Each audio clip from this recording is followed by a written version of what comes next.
Welcome to Up Level, Real Health, Real Talk with Dr. Jenna Blasi. I'm Dr. Jenna. I spent years crafting ways to help women thrive, and I want to help you do the same. On this podcast, we dive deep into health at every level, focusing on the mind, the body, and the spirit. This is where real conversations meet transformational wellness. We'll be talking about all the things that truly matter, from nutrition and fitness to lifestyle, mindset, and personal development. Plus, the real deal on managing stress and navigating menopause. So if you're ready to elevate your health journey with authentic, transformative insights, you're in the right place. Let's get started.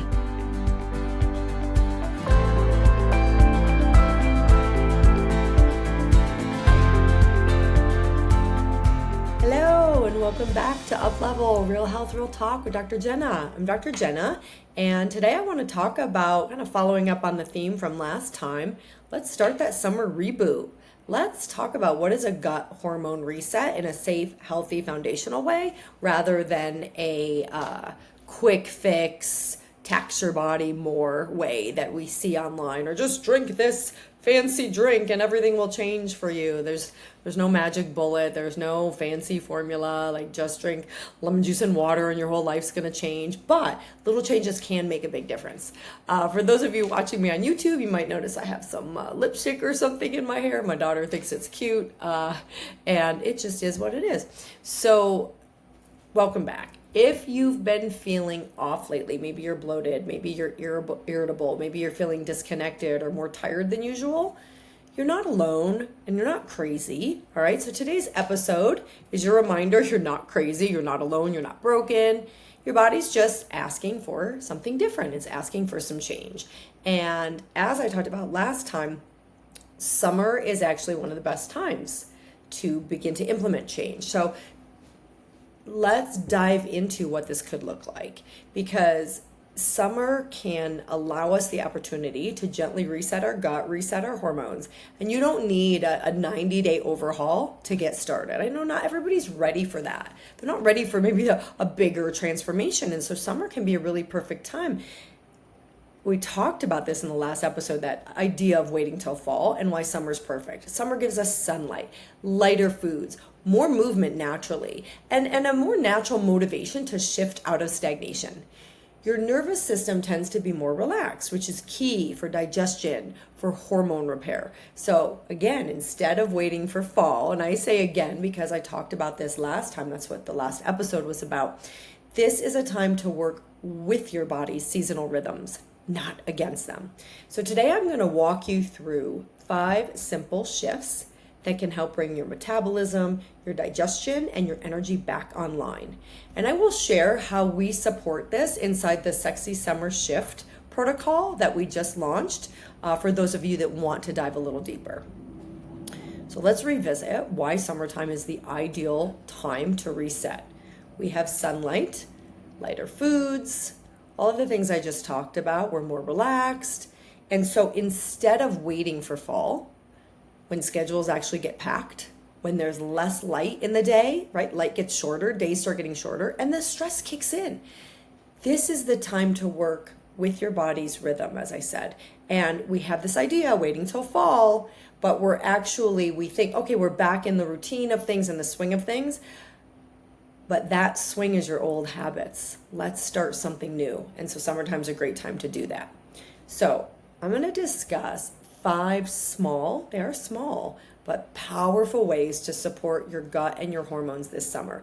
There are very few people that I meet, very few to know people that we work with that don't have some level of gut dysfunction, bloating, gas, constipation, diarrhea, IBS, Crohn's disease, celiac, but even just digestive upset, overly sensitive to foods, and then hormones.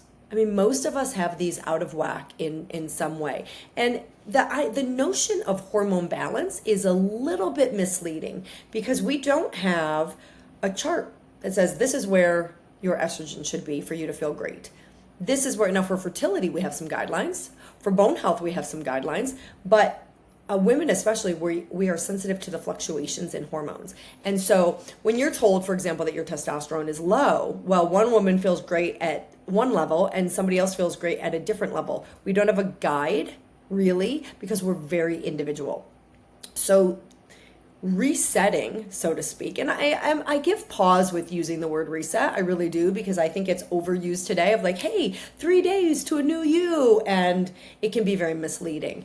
But when we get stagnated, when we get in the wrong type of routine, the wrong habits, then a reset is a shift of all that. Okay, one really simple shift a lot of us could do, number one, is hydrate intentionally. Right? Yes, you're drinking water, but are you actually hydrated? You can add a pinch of sea salt. You could add some trace minerals, especially if you're sweating a lot. Add citrus to your water to support adrenal health. And again, especially if you're an athlete or you're sweating a lot, you live in Phoenix in the summer, that electrolyte balance. So one tip is you could pre-fill a water bottle with lemon, and again, maybe a little salt if needed, and leave it by your bed to drink first thing in the morning before your coffee. First thing in the morning before your coffee. Another tip that I give people I work with is to get, let's say you're ideally trying to drink half your body weight in ounces, and so you could get hair ties. I think they make water bottles, and like put them around your water bottle, representing 8 ounces each. So how many do you need? And then just slide them down as you're refilling your bottle, so that you remember, because it's hard sometimes, like, how much water did I drink? And then you can actually keep track and look and say, oh, you know what, I still have a few more cups or glasses or bottles of water to drink. Another big one that will have a huge impact is prioritize protein at breakfast.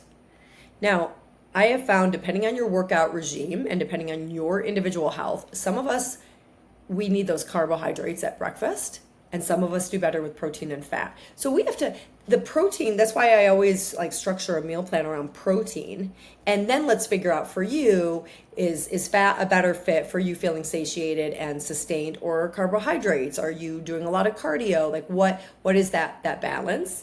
And we're in a culture that's very afraid of carbohydrates, but if you're working out, like, and even if you're not, I mean, complex carbohydrates are important, but aim for at least 30 grams of protein in your first meal. Now, if you're menopausal, I would recommend more like 40. And especially if you've worked out, we want to fuel around our workout a little bit before and after. So aim for at least 30 grams to 40 grams of protein in your first meal. Why is this important? It helps stabilize your blood sugar. It supports your metabolism. It supports your muscles, especially if you've had a workout, and it gives your hormones what they need to function. This could look like tofu scramble, Greek yogurt, a protein smoothie, and for those that eat eggs and lean protein from animal sources, could look like that.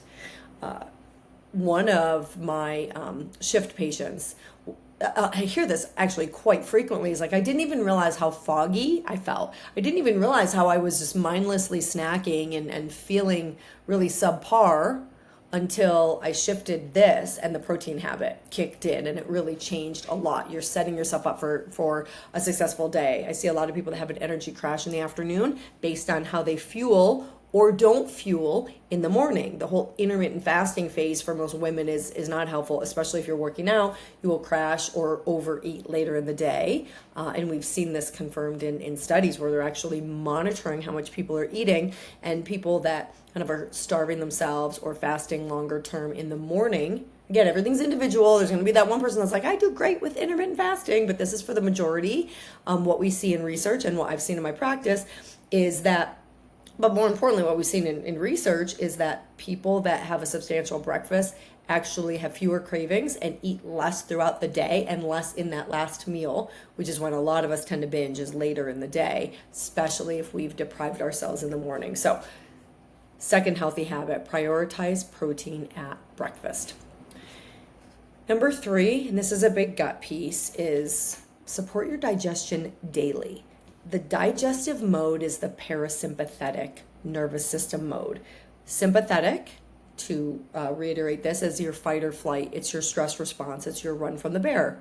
We can't be digesting food when we're running for our lives. Parasympathetic is digestion. It means it requires you to slow down. How many of us eat on the run? How many of us eat in our car? How many of you are eating at your desk at lunch, just cramming it in while you're working? You're not even stopping working. You're cramming it in while you're working. So not very healthy habits. So small shifts you can make. Take 3 deep breaths before you eat.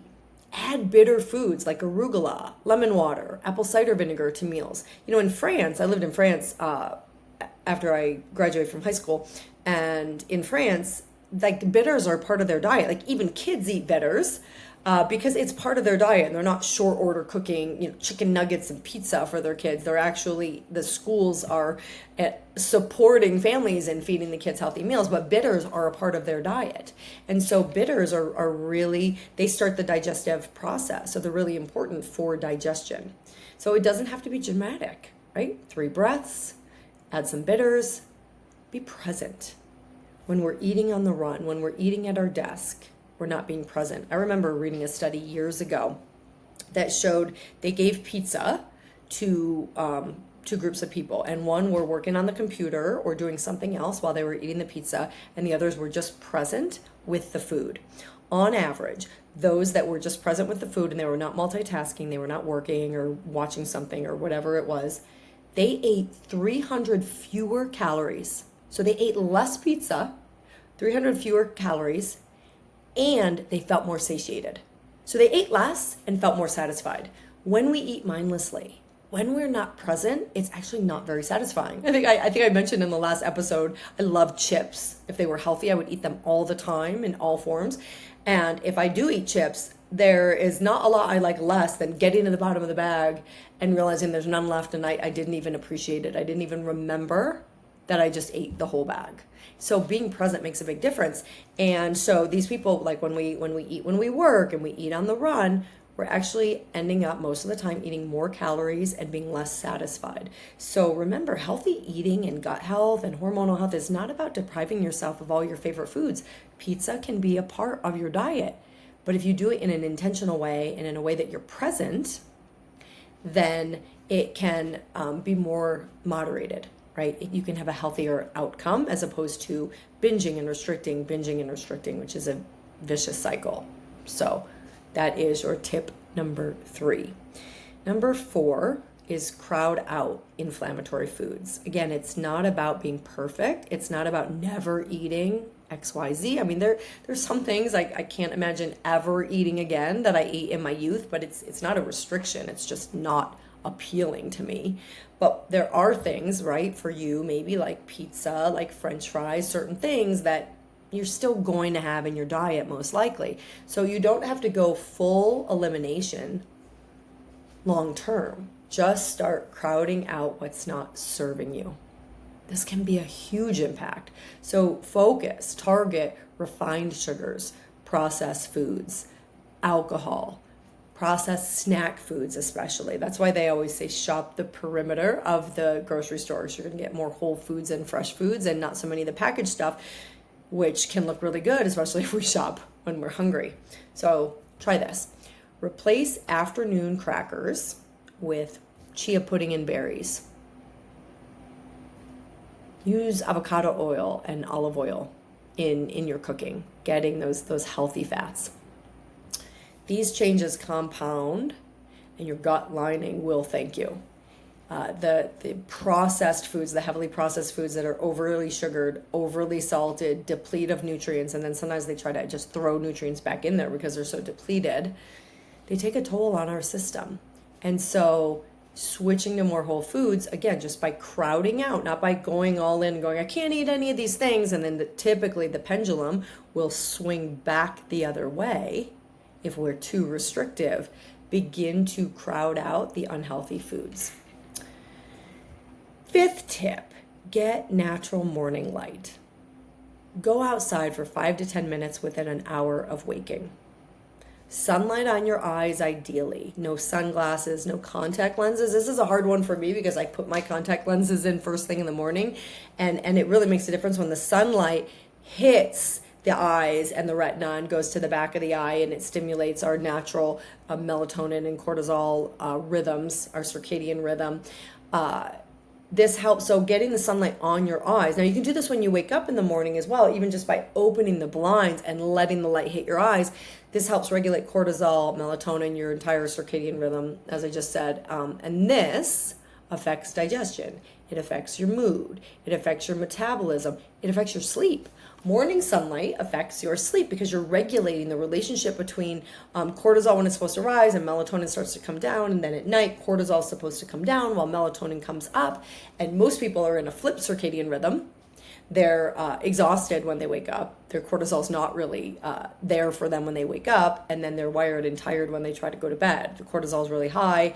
And even if you're taking melatonin, if you're working, if you're on screens, we can suppress even a melatonin supplement because it's not like a drug. And so you have to work with these natural rhythms. So light on the eyes in the morning can actually help your sleep and help regulate your circadian rhythm.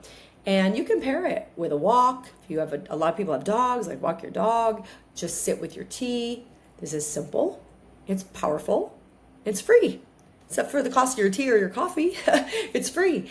I work at home, I'm virtual, and I was noticing, I'm like, gosh, I haven't been feeling so well lately. And my husband's like, you're not getting out of the house often enough. And I thought, oh my gosh, he's right. And so it's like I work out at home rather than the gym. Like I do too much really at home. And so even just the simple act of shifting to drinking my morning, yes, I drink coffee, drinking my morning coffee, going outside. And, I didn't for years, interestingly, but I do now, and it's a ritual I love. I don't handle caffeine well, which is a detox pathway thing that we're kind of going to touch on. But I go outside and I just sit with my morning drink. Sometimes it's a turmeric, curcumin, lemon, ginger type of thing, but more often it's coffee. And I just sit outside and I just let the sun hit me. I enjoy being outside. It's a very present moment, and if you can walk in nature, that's probably even better.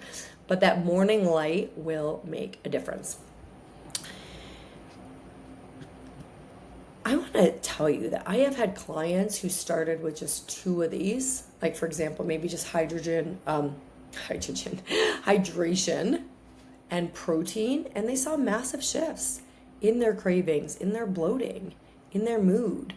I've had patients get results from some of these shifts in the first week of working together. Now, in our deeper programs, one of the things we really start to address are the sugar cravings in the first week. And this can make a huge difference. But again, it's not about perfection. It's about intention. It's about having a strategy and a direction, and then building on that momentum. And having support. We're so hard on ourselves. And that's why I started this episode saying you're not alone. You're not crazy. Maybe the doctors or providers have told you your labs are normal, but you feel like you're not normal. You're right. You're right.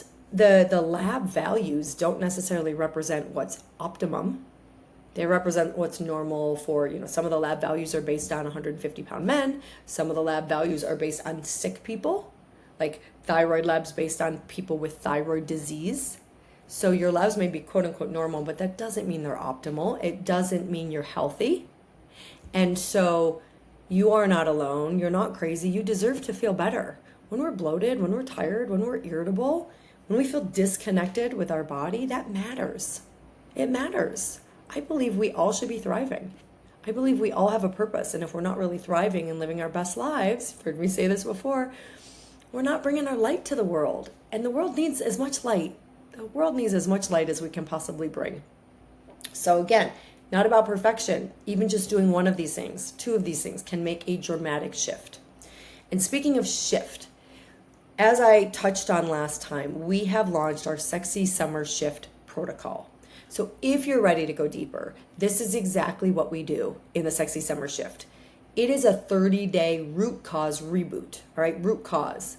It's not a quick fix. It's a root cause reboot. It's focused on gut repair, hormone balance, and anti-inflammatory nutrition. It is not a diet, but it's a foundation. You get guided nutrition transitions, a fitness and mindset plan, and real tools that help your body finally work with you instead of against you. And it contains a lot of the missing pieces for people. We need these foundations where we address our stress, we address our gut, we address the inflammatory causes of the imbalances that we're having, but not in a way that's like, hey, do something super extreme and super dramatic and then swing back the other way. It's about laying a solid foundation, utilizing tools and guidance that's really all encompassing, that really support your body to begin to shift, to begin to move the needle on these things that have maybe felt stuck for a while. So I'm going to close with a self-reflection prompt. Encourage you, take a breath. Just take a nice deep breath in through your nose, out through your mouth. Try to quiet your mind. Healing happens when we're calm. Healing happens when we're relaxed. So ask yourself, what is the shift my body is already asking me for? Or maybe even just whispering. Might just be whispering because we haven't been listening to it, so it's kind of stopped talking to us. What is the shift your body is already whispering for? What's been inflamed or bloated or off? What's felt hard but ready to change? Remember, we choose our hard. Staying stuck and feeling not well and not thriving is hard. Yes, change is hard, but it's usually just scary stepping into the unknown. But the change holds the magic, as I think it was Joseph Campbell said, what if the cave that you fear holds the treasure that you seek? It absolutely does. What we fear is a beckoning to change, to let go of old patterns, to shed our old skin. Your body already knows. It already knows.